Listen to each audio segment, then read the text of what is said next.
What's up, my friends? Good morning. Good morning. Good morning. Check down champs is in the house. It's the HulkBets and DFSnDonuts. David and Mitch bringing you a live Underdog Fantasy draft today, as well as all things fantasy football talk and sports betting. That's right. We're going to be doing some futures bets talk. And you can see David has entered, and it looks like we are rocking and rolling. David, go ahead. Give the people a little rundown of what is happening live right now on the back end as we have 30 seconds. So we are live drafting a BBM5 team, the $1.5 million winning team right now. We got the fourth pick. CMC went first, CD Lamb, Tyreek Hill. What do you think, Mitch? This is a tough spot. Honestly, a tough spot. I've never known what to do here with this fourth. I have been going Brees, but you do you, because it is your entry ultimately. No, it's our entry. To it though. I'm gonna go Jamar Chase. I think he's been falling in drafts because people are worried about him sitting out, but I truly don't think he ends up sitting out. I think they get it done. I'll take my first or second best receiver on the board at the fourth overall spot there. But I do love Brees. You really can't go wrong with these guys in the first round here, especially like the first top 6 or 8 picks. So, you know, they're kind of interchangeable and you're just hoping you get the one that really pops off this year. But yeah, we'll go wide receiver so we don't fall too far behind. Look at Brees falls all the way to the 8th spot. Bijan at number 7. I'm going to throw the board up there so we can see it.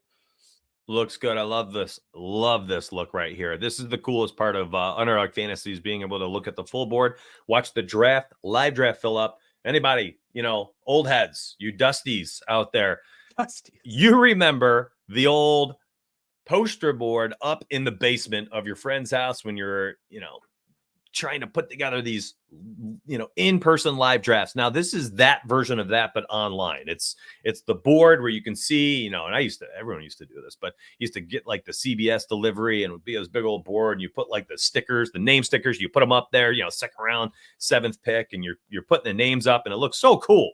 It looks so cool. This is what this is. It's color coordinated and everything. It lets you know who's been drafted, what's been drafted. And what I like the most about this view for Underdog Fantasy is that you can kind of see the construct of how people are putting together their teams. And you know, okay, this person, you know, later in the draft, if we see the 12th pick right there has Marvin Harrison and Drake London, wide receiver.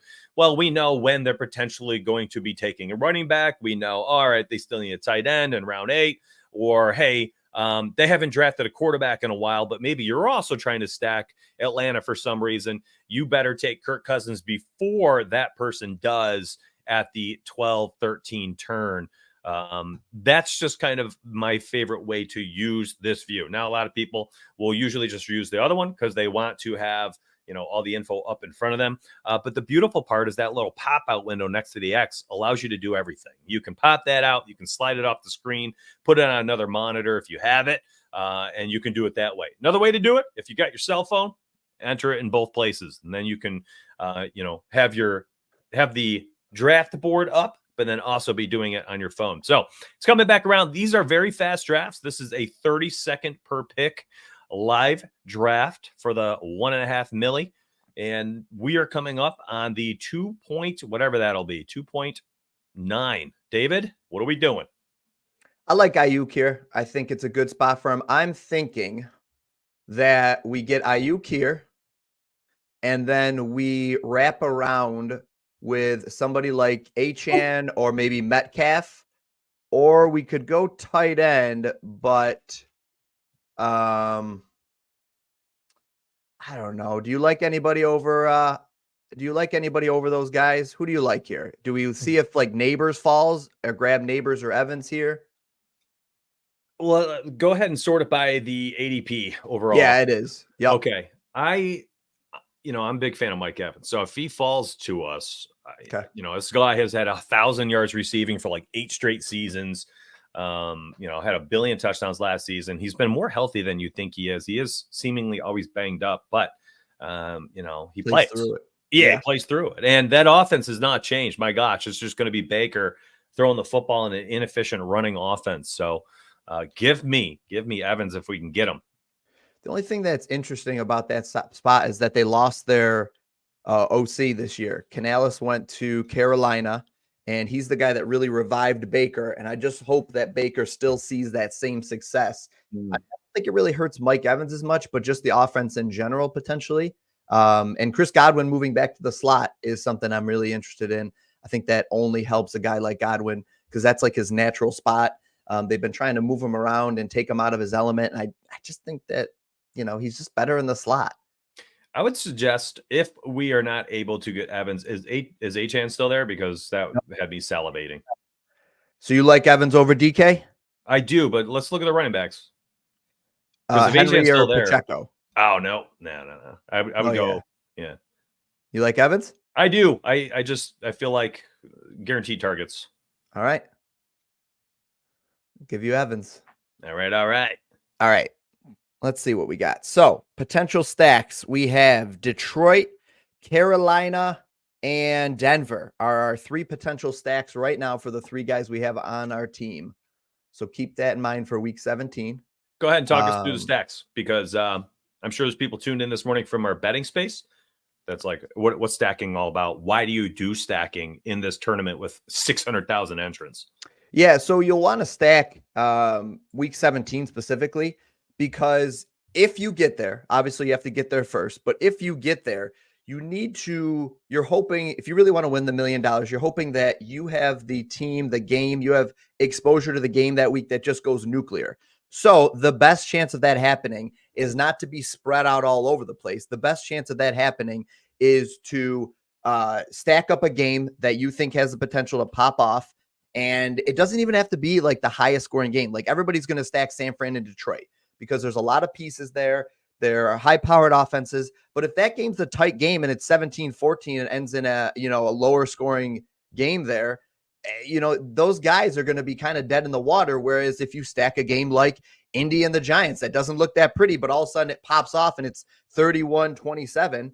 Well, if you stacked up that game, there's a good chance you're winning and it's a less owned stack. So what you want to do is you always want a team stack. You always want to try to get your quarterback paired up with one of their pass catching targets. And then you could run it back. You don't have to. There's mixed data about that. I think it can't hurt you necessarily, but I don't think you have to force it in. So try to stack up your team. So what we'll do here, and the reason I like guys like Evans and I like DK a lot is because I really like their late round quarterbacks you can grab. You can grab Geno Smith late. You could grab Baker Mayfield late. And we really are going to try to maybe get both of those on the, or both. We'll at least try to get Baker here and maybe like a Purdy or a Joe Burrow stack here, or we'll stack a quarterback. Let's focus on this 4.9 pick coming up here, and then we'll circle back to that. We got time. Yeah. I don't really love these receivers. I guess my favorite would be either Higgins or Cooper here, but we could go, we are in a prime spot for the wraparound. So we could go, depending on what happens with Kelsey, we could go Lamar and Andrews here and try to get the stack. Yeah, they're giving us the stack here with Kelsey still on the board. I think we go for that, right? You like it? No, but it's your entry. I love the idea of grabbing early wide receivers and then snagging their stackable quarterbacks later in the draft. And we've got the perfect alignment right now with being able to get a guy like Brandon Purdy who threw like 30 touchdowns last year. Baker Mayfield is going to throw the ball 600 times. And we've got potentially the two target share monsters in that offense in their, prospective offenses here. So that's my take. Sure. But honestly, you can't go wrong with taking Lamar and Mark Andrews if you go back to back there. And then you could still stack those guys up later because of their draft, their ADP. I mean, golly, you're getting both those quarterbacks after, I think, $120 in the draft itself. So it's not like it's still hard. It's not like it's hard to get all three stacked up. Yep. Well, we got sniped there. So we're going to run out a different kind of thing. So, all right. So we'll have to get a late round guy. The good thing about a running back or a running quarterback like that is you can run them out naked if you have to. Yeah. All right. So what do you like here? You want Kincaid, your favorite tight end? I do. I think he's going to be a target monster. And if the touchdown regression occurs, I mean, we're looking at the number one tight end. All right. We'll go with him. And let's see. I don't know if Deontay probably doesn't make it back to us, but I'll throw him on the board if he does for the week 17 stack we have there. It's funny. Once you had mentioned the OC leaving Tampa and going to Carolina, I was like, I wonder if he's going to try to set up Deontay Johnson week 17. Yeah, I wouldn't mind it. I don't know if he makes it to us, but I definitely wouldn't mind it. So one thing you could do on Underdog here is you could just type in Baltimore under the search bar, and you can find all the players here. So if we want to try to get a stacking piece, even down the road, later on in this draft, like a Bateman or a Hill, or Likely or Hill or somebody, Keaton Mitchell's a guy I've been drafting a little bit. It's kind of an unconventional stack, but at least you get two pieces on a team. And if the Ravens score, like, if Derrick Henry doesn't make it through the whole season because he's old and banged up and he has 1,000,000 miles on his body. Isn't that funny that we called these guys old? Dusty. Yeah. I mean, they're like, do this every week. You're younger than us. Every week you do this. Yeah, well, we're not old in the same because it's football. I can't wrap my head around it of how old we actually are when we're looking at these runners. We're like, ooh, guy's ancient. How's he still in the NFL? Meanwhile, 34. I'm bald, I'm 40. I'm like laying on the couch on Sunday afternoon. You pull a muscle getting up off the couch. Yeah. Well, we've gotten to the point. We've gotten to the point where, man, look at that young 20-year-old. Look what he's doing out there. guys are just monsters. So listen, that is, and you guys saw it live on screen, that is the risk of trying to set up a stack there that is a high-owned stack. Like, these are guys that people want access to. People want access to Lamar and Mark Andrews, and they want that stack. They want Mahomes and Kelsey. They want Mahomes and Xavier Worthy. These are stacks that are not always easy to get. So, there goes Deontay Johnson. You have to be willing to pivot, and you have to be able to adapt in your draft.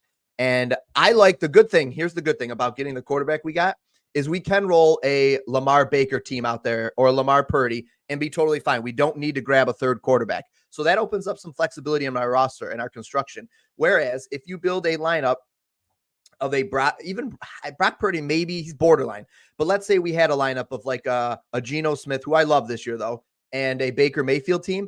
That's kind of a team you want to get a third quarterback with. So now your roster construction changes and you have to dedicate more of your draft capital to one position. Whereas right now with Lamar being our quarterback one, we don't have to do that. I'm comfortable rolling out two quarterbacks and filling up our team with other guys. So I don't know. Even with a Purdy, man, I think you could make the argument to go three quarterbacks.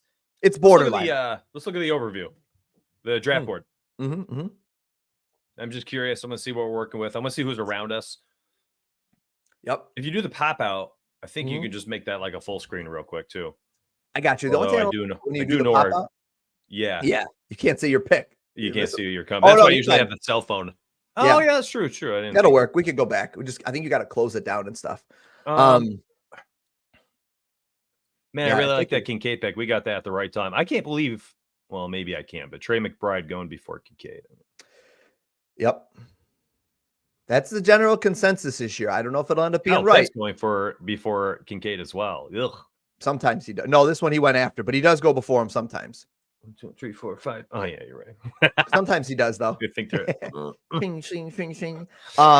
mean, honestly, my favorite tight end at ADP might be Kittle this year. I mean, look how late you can get him. I know. For a guy that's shown he can be a monster. Like, yeah, you're right. So this guy's going to obviously be potentially. Oh, you know what? This guy might not go Purdy because he's already got Jalen Hurts. It would be unwise, in my opinion, for him to devote that much draft capital to Purdy. However, if he gets Purdy and Hurts, he's kind of locked up and he's really solid at quarterback. You could make the argument. It's just my opinion, though, is like if you're going to go and grab an early round quarterback, like right in here. Let's circle back to our queue. Yeah, wait a while. Let's see. I'll close it down, right? Oh, it goes lower. I don't know what's easier. At what point do you start snagging a running back? Usually you're looking at like round 7, round 8. Depends. I don't mind Montgomery being our first running back here. I also don't mind Brian Thomas. Jaden Reed's my lowest at ADP, my lowest Green Bay receiver on the board. And I have no interest in Keenan Allen. This guy did us a favor. What do you think? You like Montgomery here or no? I like him over the, okay. You're saved Baltimore players. I see you. Yeah. For later. I mean, or do you like Brian Thomas? A-Rich right there if you just want to run him out naked. I don't think that's wise after we already grabbed early round quarterback. Oh, we did grab Lamar. I didn't even realize that. Yeah, we've got Lamar. So I think we go Montgomery or Monty. Yeah, give me them touchdowns. Yep. There's no way he doesn't get a bunch of tutties this year. Listen, Gibbs is already banged up. I know. If Gibbs is a lingering injury, Montgomery becomes like a top 5 running back for sure. I'm with you. So I love the pick.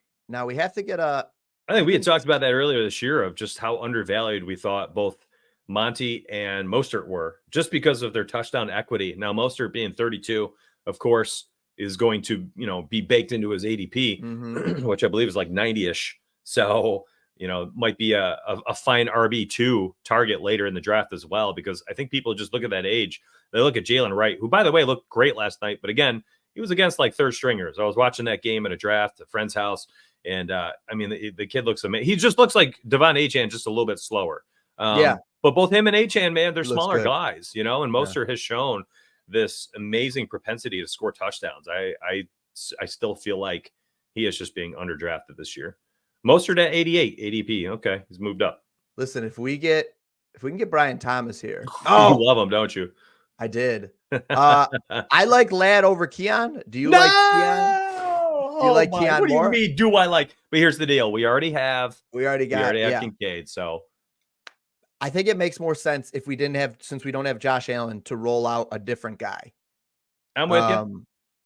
Bounce back year for Herbert. Yeah, I think Herbert's going to be fine, and it's either Ladd or Palmer here, and they have nobody else to catch passes on this team. Yeah, like literally nobody else. So the draft pedigree of Ladd is going to get him opportunities alone. Yep. Yeah, I agree, and I think he's a great route runner, so he should have the ability to get separation in the NFL. His footwork's incredible. I think that if he can develop that chemistry with Herbert, Palmer's been good and decent, but hasn't been a guy that's going to keep somebody else off the field. And then Quentin Johnson there is just like a nightmare. Look at the first pick, his column. You can see, I can't read the name. Christian McCaffrey? What? Yes. Yeah, so he's got CMC. This is my favorite type of build. Being able to get that either Breece Hall or Christian McCaffrey, like that top 4, because I usually take Hall at 4.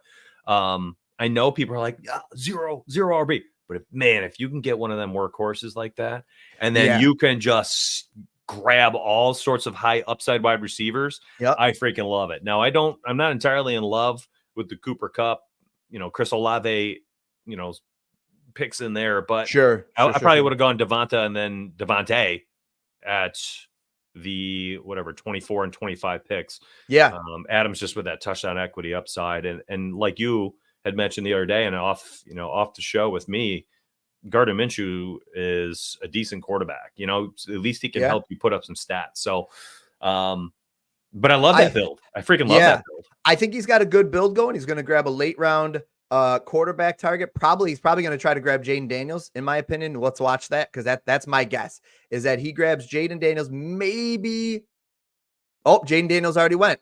Good boy. Wow. I bet you he's going to run into trouble. He's going to have to grab he'll have to grab Burrow, right? Burrow's still out there? Is he? Burrow's out there. Burrow's there at 85? Yeah, Jaden Daniels has been moving up the list a lot. Dude, I thought Burrow was in the 70s. Oh my gosh. No, so he right now is praying he gets Burrow. Because otherwise, can you show the quarterback ADPs? And I am curious. Yeah, the only other thing he's got going for him is Matt Stafford. I see it on. I've got it on my screen here. Burrow at 88. Well, that's going to be a close one. It's going to be a close one. Yeah. Otherwise, you're right. Drafts have been really weird lately. Now there's a lot less badge bros in these drafts now, so a lot less guys with in theory experience. Although having a badge next to your name does not mean that you're good necessarily, because I have seen a lot of interesting stuff out of those guys. But I do think the experience is helpful for these quick drafts. It might be. It could be. I think right now what you're seeing is like everybody just has so much news now. Like when I was drafting in May and June, I felt like I had a real edge. Like I was on, and it's because I was like diving into the data. I was researching heavily and stuff. So I felt like I had a good edge there.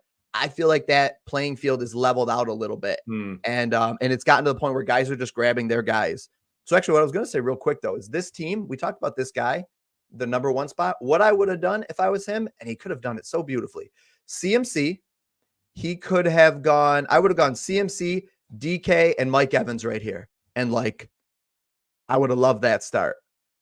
I think that's the play I would have gone right there, because these guys both got grabbed after, one of them by us, or neighbors. You could throw him in there, but I think that's a really nice build from that spot. Now we are up. I like Courtland Sutton if we want to go wide receiver again. Who'd you take? We got Ladd. I mean, do you want to grab Burrow? We could grab Burrow. Or are you just, once you grab that early quarterback, you just totally against it? Is that kind of how you go? Well, I like it because we've got Evans here. And you grab Herbert later with Ladd too. Yeah, we could grab Herbert later with Ladd. And actually, I really like that one. Actually, that's a good point. So we have 2 outs right now. So I don't feel like we have to force in another high equity quarterback here. That's just my opinion. Like, we've already invested so much. I'm glad you know brought what it I mean? up. So last year, I personally I was drafting quarterbacks early. I remember I had like a massive target share or exposure to Patrick Mahomes, and just did not work out. Just did not work out the way you wanted it to on Underdog. And because of that, I ended up drafting quarterbacks extremely late because I'm just like, all right, I got my alpha in there. He's probably going to be my top quarterback scorer, like 80% of the games. And then I need just 2 other rando commandos to just deliver something on those other several weeks. I had a horrendous Underdog Fantasy season. Like only 20 or so % of my teams made it to the playoffs, made it to round 1. It was just my strategy just did not work out. So this year, in my earlier drafts, I was doing kind of what I had just shown, where I'm taking Josh Allen, I'm grabbing Lamar Jackson, I'm still getting that early quarterback because I love it, but then I'm not sleeping on grabbing that, Dak Prescott, ADP 95, Joe Burrow, ADP 88, so on and so forth. I just wasn't afraid of it. Just more or less thinking to myself, when these guys go nuclear and they're putting up 40-point weeks, they're just making up for any shortfalls on the rest of my roster. That wasn't happening last year when Mahomes would only have 20 fantasy points. So I've not been shy about getting 2 stud quarterbacks this season. No, sorry, my mouse wasn't Go working ahead, for a you're minute picking there. 2. Yeah, my mouse wasn't working. That's like a panic moment. Pollard? Any thoughts here? Pollard? We don't have RB2. Pollard. Sure. Oh, My mouse wasn't wow, working that whole time. Oh, It was like a do you thrill like thing. that? I don't know if you could tell. I was like internally panicking. Do you like like, the "What's going Pollard on pick here?" there as an RB2 at pick 90? Pick 100. I don't mind it. I will say he's a player I don't have a lot of exposure to, so in that regard, it's a good thing. Okay. I actually don't mind. Like, I really like Javonte Williams and Brian Robinson Jr., who looked great yesterday again, by the way. Caught like a 30-yard pass out of the backfield or something. Yeah, man, that whole group right there, Javonte, Brian Robinson, Yeah, Zach Moss, like that's a we're all the solid same. group there. Yeah. I'm fine with that because I don't have a lot of exposure to him. So, and I was a little bit panicking because, my mouse wasn't working for some reason. So we've got 2 running backs. Let me just say this because when I drafted Lamar for us, my intent was to go Andrews. I would not have rolled Lamar out naked like we have right now. I don't think we're dead in the water because Lamar's a running quarterback. So I think you're okay. It's just not my favorite thing to do. So I'm just going to be honest. Like, sometimes the draft just doesn't go the exact way you want it to, or you take a risk. You have to be willing to take a risk sometimes, or go ahead of your ADP and just grab your guys when you need to. Like, I could have grabbed, Andrews with the pick ahead of it and secured him in round 3 if I really wanted to 100% make sure I got that stack. But I'm also not willing to do that either. So we're putting this build together, but it's not like, I don't want anybody watching this to be like, oh, okay, like you roll all these guys out naked and he just talked about stacking and he's not even doing it. Like, I'll be honest, it didn't go the way. Yeah, it didn't go the way it didn't go the way I wanted to. So like, we're piecing it together now, and that's fine. And a lot of times, like, these are the teams I interviewed one of the guys that's won BBM, one of the BBM contests before. And I've seen a couple of the videos with the other ones. And like the teams that ended up winning the BBM 5s, or I'm sorry, the BBMs, whenever they drafted, were not the teams that they thought, like, when they drafted, like, oh yeah, this is the team. Like, it was just some random team they had. You know what I mean? So like, No. This team is by no means dead in the water, but like, it's not the plan I went in with. Let's say that in round 4, I had a plan and we quickly got punched in the mouth. So we've been changing it up and adapting to it. And actually, you know what I want to do? I want to throw. See, I don't even feel like we need to go. I think we skip Purdy in this one, and we either go Baker or Justin Herbert as our second quarterback, and then we're done at quarterback. Just because, like, if you're going to invest in that high pick, and like you said, actually, I want to address. You brought up a good point with Mahomes. Let's just get our pick in. I really like Dontavian Wicks here. He's probably my favorite of this group, or Rico Dowdle if we need running back, but I don't think we really do yet. What do you think? Do you have any thoughts? No thoughts. Oh, Dontavian Wicks just went. See, Ooh, I boy. knew it was sharp. We could Purdy? go Dowdle. I don't think I want. I don't think we So grab Purdy here. we're looking at Herbert and Mayfield specifically, huh? Yep, because we have such a thing, and I know you're scoring Love from Dowdle, last you year. know that. He's one Yeah, of let's my go Dowdle. high upside. I think he's just going to end up being the best of the worst out there in Dallas. Yeah, which that's not a bad situation for your running back. Not at all. In a high-powered offense. All right. And he can catch the ball out of the backfield too, so he might fit that mold. If they just try not to, if they're like, listen, we can't run. Yeah, just throw it 650 times. Let's I just want to touch because you brought up a good point because we were both high on Mahomes last year, and why wouldn't you be? And I actually think it's funny because I think Mahomes is in a great bounce back spot. Like nobody's talking about him. Yeah, I agree. Like people forget that Mahomes was an incredible fantasy quarterback, putting up over 400 fantasy points a season at one point. And, you know, he had a down year last year because he had nobody that could catch the ball. He still wins the Super Bowl, which is disgusting in a down year. However, so annoying. I think Mahomes is in a great bounce back spot. But when you're investing in an early round quarterback, yeah, like nobody's going to argue. Like they need to hit. Like that's important. Mahomes really had a down year. Like he didn't just have like a down year for him, but he was still top 5 quarterback. Like he had a down year. Right. And that's going to hurt when you're investing early round draft capital. Like if Lamar Jackson gets hurt this year or just has a really bad year, like that's going to hurt us. And it's going to be hard for this team to advance. What are you doing here? I don't know. I know you like Brandon Cooks. I don't love Shaheed so much where I feel like we have to grab him. Cooks just better quarterback at this point, you know. I think Dak top 3 fantasy type quarterback season always within reach. We've seen it happen 3 of the last 4 healthy seasons. So just give me the guy in the better quarterback. I didn't finish. I just looked ahead at the board real quick and I did a quick scroll and looking at ADP. I think the next pick we can grab Herbert when it comes back around and we'll be sitting in a good spot. But anyways, basically what I was saying though is like if you're going to invest in that early round, same thing goes for your receivers or anything like that. Like if Jamar Chase gets hurt or Lamar Jackson has a really bad year or Kincaid has a bad year, like that's going to hurt us significantly. Like you got to hit on your first couple of round guys in order for this team to really have a shot at the $1 million. So we're not going to debate that. But to that point still, I think you have to plant your flag. Like you always like saying, plant your flag. And if you're going to invest early round capital, you have to assume you're going to be right. Draft these guys and play like you're right. Like build out the rest of your team. Like your picks are going to be right. Lamar's going to be good.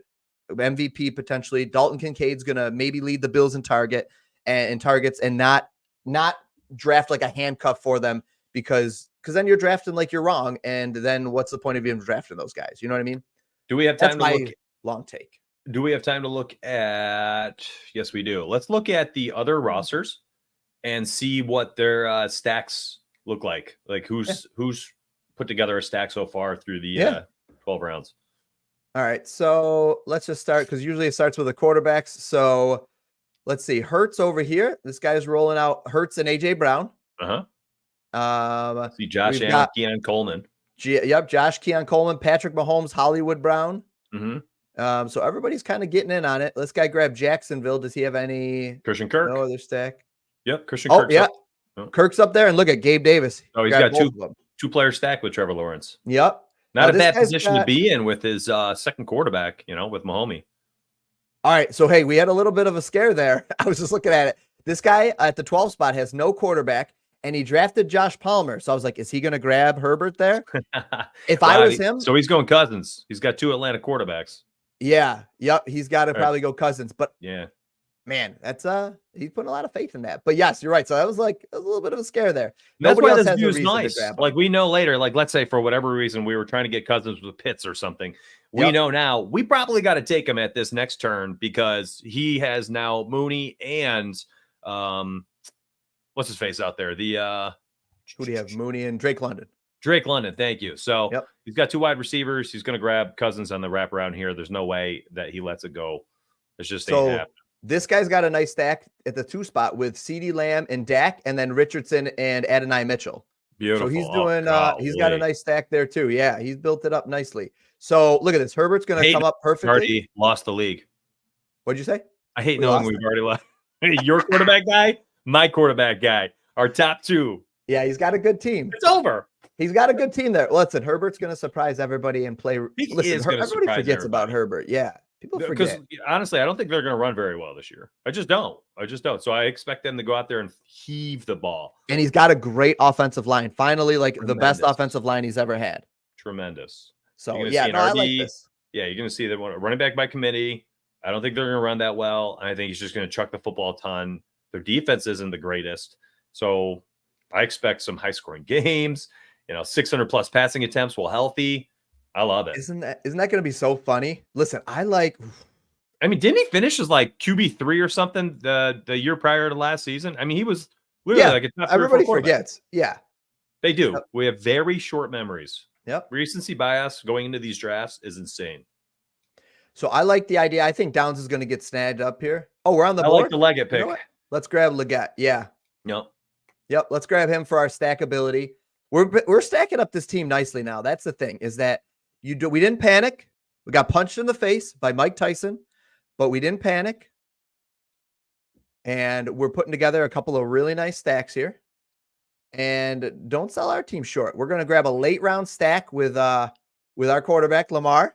And it's going to be all beautiful. We've got a nice week 17 correlation building up here. We've got Denver and Cincinnati stacking. I bet you didn't even remember that. Listen, beautiful. Stacked it up beautifully. I've been sneakily stacking over here while you're talking and not paying attention. I'm like, so this Denver Cincinnati, talk the people through the objective there with the playoff stacking.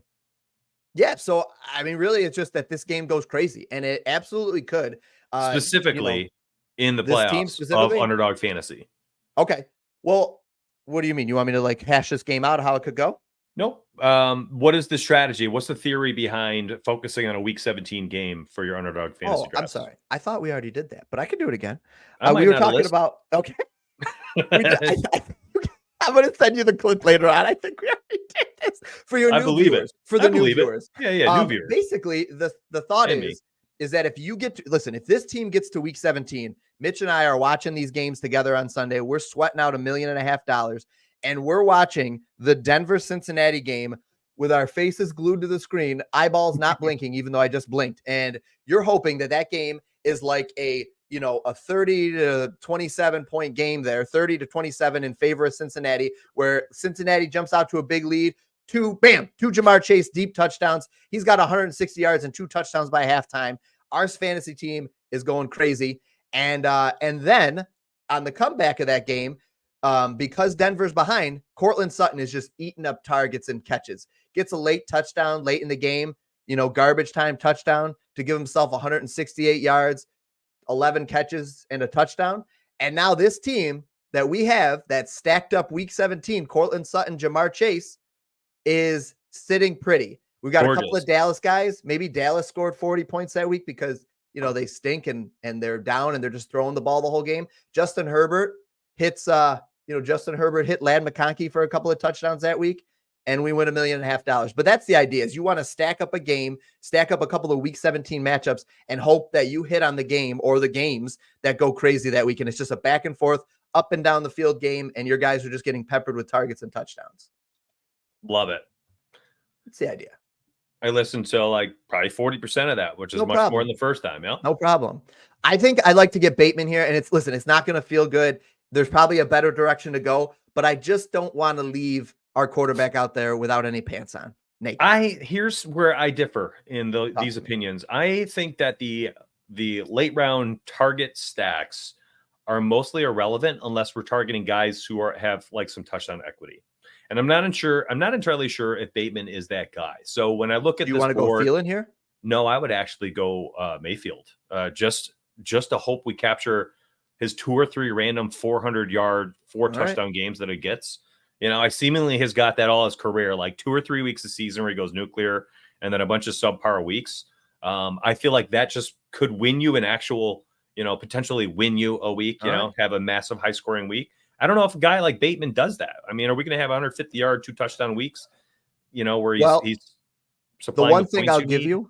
The one thing I'll give you here. Sorry, I didn't mean to interrupt, but I want to make sure we're on the same page for our next pick. The one thing I'll give you is we probably could get one of these 2 guys on the wraparound even. Mm-hmm. I mean, Isaiah Likely as our second tight end. I mean, we drafted Dalton Kincaid for a reason, right? Like we're hoping Kincaid's in our lineup, 80% of the games this season, right? Like otherwise, that's not a great pick for us probably at where we had to draft him. So let's show the people the full roster because I'm not even sure who we exactly have. Just click that. Yeah, right there. Nope.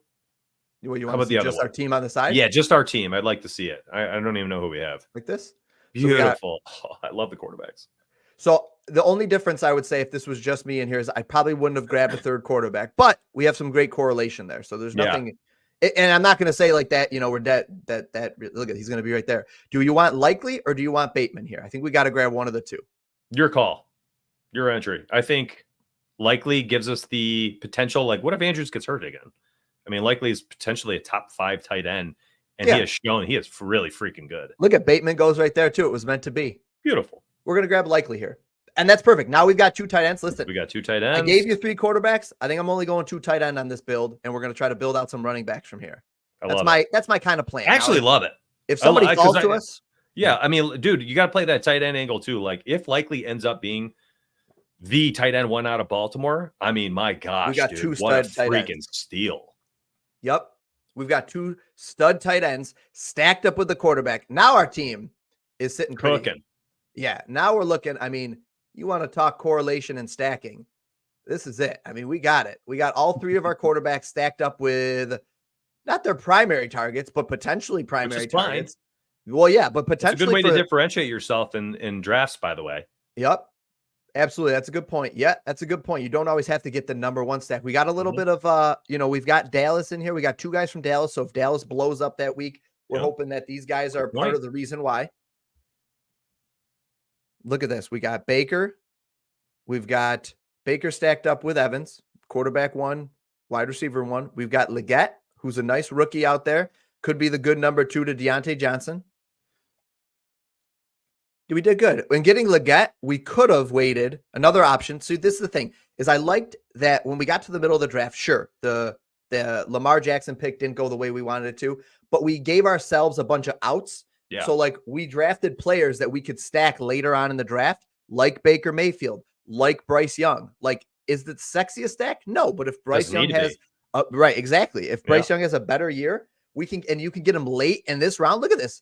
Bryce Young, he's still on the board here. You could be getting him at 16, 17, or 18. And if he just is like a top 12, top 15 fantasy quarterback, that's a steal at that. And truly, you don't even need that. You just need the potential to have the upside to have like 2 to 3 weeks where they deliver gems, right? 30 fantasy points, like on a bad down week from Lamar, or he's on bye, stuff like that. It's just, you don't need to focus on every single player as being like, they need to finish the top 12 by the end of the year. Sure. This is literally 1 week at a time. Do they have the ceiling to win you your division, right? Yeah. Any given week. Listen, one of the other things is Carolina, week 15. I know everybody looks at week 17, but you got to get there to have a shot at the $1.5 million. Week 15, Carolina plays Dallas. So we have a good stack here for that week. If Carolina and Dallas becomes a high-scoring game, and if we went the Bryce Young route, we'd have a quarterback in that game. So we'd not only have a week 17 stack up against Tampa Bay, but we'd have the week 15 stack against Dallas. So bunch of. What are you looking at here, wrapping back? We don't need these guys anymore. Although I don't mind Keaton Mitchell, actually. I like Lloyd as the first running back, and he's the number 1 guy at ADP there too. So I like if he's there. You want to bring up the running back column only for the queue? There you go. See what we're working with here.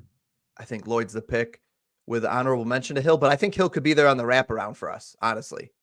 And then if Justice Hill's the backup running back behind Henry, I mean, if he gets hurt, I like Lloyd a lot here. I think Lloyd's definitely the smart pick. But as far as the next one, do you have any thought on the next one of these guys here? No, I mean, they're all crapshoot. You could you could paint a picture for why they all suck and also why they all have upside. Yep. I like the Lloyd pick there a lot. He's a guy I've been targeting all year anyways. He's dropped a little bit because he got a minor injury in camp, but he looked good too. He's looked good when he has a chance. So they like him. Yeah, they do. I hope that, as long as the injury, barring an injury there, this is another late round stack you could always get. Like we could have gone Cortland Sutton and Bo Nix, who has looked pretty decent in preseason, throwing those again, you need intermediary routes. 1 week, right? Yep. Mims, a guy we've seen 80-yard touchdown within reason You know, he had like 2 or 3 really long touchdowns last year. Not a big target volume. Won't give you a ton of really good weeks, but he might give you 2 or 3 splash ones. And that's all you need in the best ball drafts. You're looking for high upside plays.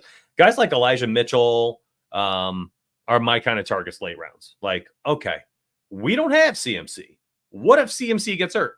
We have potential for Elijah, as he has shown in the past, to take over and be an RB1. At the very least, he's going to be in a running back by committee and have the opportunity to end up taking the lion's share of, touches in that backfield in one of the best offenses in the NFL, likely playing with a lead, which gives them some more touchdown equity as well.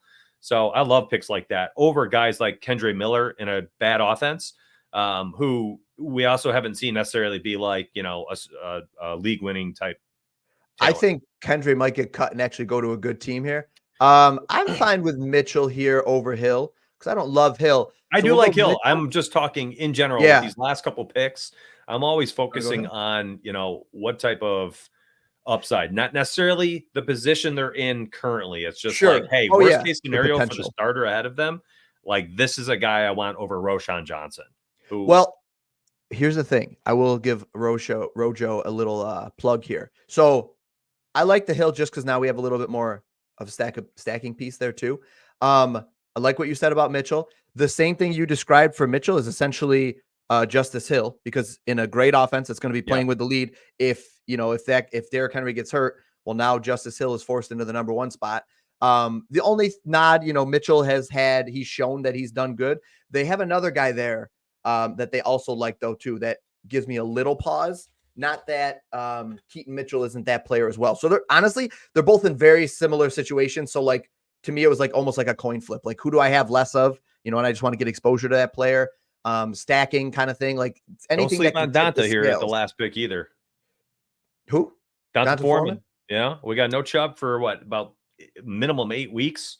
So, I mean, he's potentially the RB2 out there right now. And he's the bigger of the 2 bodies. Jerome Ford, I think, is going to be in between the 20s. I think if Rojo's here, I like Rojo, although I don't think he's going to be there. He has looked phenomenal in preseason. He played well last year, too. In a great offense. No, potentially. Very good offense. Should have the lead. And behind a guy that probably could get hurt in DeAndre Swift. And hasn't exactly been a world beater. Have they been using Tariq Cohen? No. Not even a factor anymore, huh? Whew. There's Khalil Herbert's the other guy there. That's what Khalil. Okay. Khalil Herbert's the other guy. Is Tariq Cohen even Tariq Cohen? I was thinking of they're similar players, aren't they? A little. I think. I mean, Herbert's like a smaller pass catching option. That was Tariq Cohen, just out of the backfield. Is he playing? Tariq Cohen cannot be in the league anymore. He's going like 35. No, he's actually only 29. No way. Oh, he plays for the Jets. Oh my gosh, he's still in the NFL. But I don't think he plays. Yeah, he might even be on the practice squad. Dude, he had some fun seasons though. He had like 2 seasons of some tremendous PPR value. So funny. Tariq Cohen. Tariq freaking Cohen. I mean, and listen, guys, like what that was back in the days when he was the RB2 for David Montgomery. Yeah. There's nobody in here. I mean, I'm glad you pay attention to preseason football. That's why I've relied heavily on you for this draft today. Don't ask me at this point, man. I watched nothing of preseason. I was so focused on freaking mind-numbing baseball betting. Mind-numbing baseball betting. Gosh. Oh, Rojo goes to pick before us. Unbelievable. All right, well, then it will go with Deontay Foreman. Or do we go Steele? Watching the stream. Remember Steele? Steele, there he is. Still in there? He's still in there. No, we could go Foreman. I take him. I don't have a strong opinion. I don't know. Take him. He's your guy, dude. That's the $1 million. I don't want. Hold on. Foreman's probably not going to win the league, but you're sending me DMs and texts about Steele every other day. Only don't because act like I drafted him. I drafted Steele in a high stakes league, like on a whim, and then all this stuff has gone in his favor lately. That's what I mean. Yoink. Listen, dude. Listen, they don't like Clyde Edwards-Helaire. They just don't. He's proven nothing. Pacheco runs himself into the ground. Pacheco gets hurt. Yeah. So, I mean, you could be looking at the starting running back in KC. All right. For 15 games this year. I know, right? Could you imagine? With the 18th round. He could be the Kyron Williams of our league here. This would be it. If that's the case. The Tariq Cohen of 2017. This team wins the championship if that's the case. So we'll see. Oh, this what team a wins pick. it all. It's over. We won. I love honestly like the upside of our final 3 running backs. Yeah, I do too. I'm going to ask you a question because I see we have 6 running backs on this roster. Not usually the amount I have. Do you think I'm doing it wrong? What do you go? How many do you go? I usually max out 8 wide receivers. Did we do that? I think we only, no. yeah. 7, I think. I think we ended with 7. Oh, man. Did we? Let's take a look at it. Let's see here. It is the best Ball Mania one? 5, it would be completed. It would be right here. Perfect. Yeah. View full draft. I got to label this one. Okay. So you wanted to look, tab, right? The drop down tab on your right. Does that do it? What are we looking for? I never do it. It's on PC. That's the thing. What am I looking for though? Again, I just want to look at our full roster. Just scroll down right there. Oh, that's fine. Yeah, we can scroll down here. So we got, all right. So our build though was 3-6-7-2. Okay. That's what we were talking about. Okay. So 3 quarterbacks, stacked them all up nicely. Running backs, we grabbed a couple of early round guys. Rico Dowdle, I think, is what really brings this room together. I do. Think if Rico, looking back at this real quick, yeah, the Tony Pollard was very much like a panic pick as we had switched back to the thing and there was like 7 seconds, right? And I was like, yeah, Pollard. I think honestly, I don't know who was there at wide receiver. I think that's probably where I would have ended up going with the 8 wide receivers, 5 running backs, because I like our 3 through 6 running back options that we have. Just curious. Pollard we grabbed right here. So guys that went after him would have been Samuel Judy. Samuel Judy. I mean, I would have grabbed one of these 2 guys, to be honest. Okay. If it was me, or even Palmer and done really maybe slightly ahead of ADP, probably only 5 picks ahead of ADP here, so not a lot, and grabbed Palmer and had like a double stack here. I'll say this: if we did not have Kincaid, I think honestly, personally, Khalil Shakir would have gone there. Okay. Yep. Same thing. Just give me a wide receiver. This is the beauty of it. It's like, we don't know if we're right here, but like we're trying to piece it together. I would have liked having both of Herbert's targets, like, because it's going to one of those 2 guys, right? But yeah, we built so we had a 3-6-7-2 build. Wide receivers, I think there's a lot of data. I'll say this. There's a lot of data that the late round wide receivers almost never really contribute what you need them to. So that's another thing to like grab your receivers early, grab your running backs a little bit later. You get an injury to the number 1 guy, and all of a sudden Carson Steele's the number 1 running back in KC. Justice Hill is 1 injury away. Marshawn Lloyd, same thing. Josh Jacobs gets hurt. Marshawn Lloyd's the running back number 1. And look at these teams. Green Bay's offense, Baltimore's offense, Kansas City's offense. Like, we're sitting pretty. So like, I think that's the strategy. So, we did pretty good with that strategy. And we had some nice stacks here. I like our wide receiver room. We were heavy in the beginning with Ayuk, Chase, and Evans. As long as these guys don't sit out or miss time, I think our wide receiver room's really solid. And the same thing with that running back room. I think Cortland Sutton's a guy that really brings this wide receiver room together. And then a great late round grab in Leggett if he ends up being good. And then we got Kincaid, both of our arguably our number 1 or number 2 tight end this year. So we got him. And then Isaiah Likely, like we said, 1 guy away, 1 injury away to a 29-year-old Mark Andrews who was injured part of last year. And we're in a great spot. Love it. I know we got to run. I like the team. Yeah, I got a dip. Got some family affairs this morning. Yeah, let's send us off. Next week, my friends. Yeah, go for it, David. Well, next week, we're back. Like, next week is the official kickoff, the launch. Maybe, Mitch, we should talk about some of the signed jerseys we have here. We got a couple of items. So if you're checking it out next week. We got betting. We got NFL betting for that Thursday night. We're going to be talking for the season. Yeah, it begins. We're fully back. Next Saturday is our week 1 NFL. So if you're back for us and you are, just trying to be entertained through this underdog draft and, the fantasy football streams, but you've been just waiting for the betting content. There it is. We're back, man. Next Saturday. Do us a favor, subscribe to our channels wherever you're watching, follow each other's channels. DFS, is it DFSnDonuts or it's MySparry for your YouTube? MySparry, and mine's at the HulkBets. Like the videos, leave a comment, let us know that you're ready for betting. Let us know if you've liked these streams just to kind of pass the time, and we will see you next week. Peace.